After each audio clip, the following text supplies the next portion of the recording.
Ciao miteinander, Ruppi da. Wie ihr mitbekommen habt, bin ich an einem anderen Ort als daheim.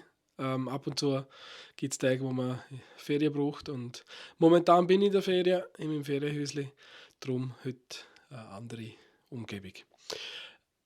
Wie ihr wisst, bin ich ja nicht nur Hochzeitsfotograf, sondern ich bin Fotograf aus Leidenschaft.